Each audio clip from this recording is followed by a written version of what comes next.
大家好，我是董香明，今天给大家分享萝卜丝汤的做法。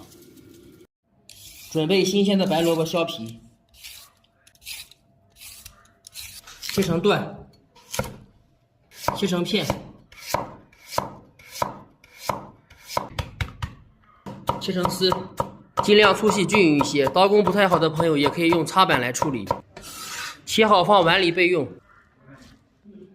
小葱切葱花。另外准备鸡蛋、枸杞、虾皮。热锅凉油，打入一个鸡蛋煎一下，完全定型以后再转动，煎好把另一面也煎一下，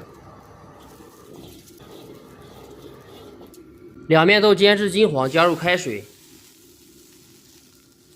萝卜丝和虾皮直接下锅，再次烧开以后开大火熬一下，把鸡蛋切成块，这样汤熬出来更鲜更白。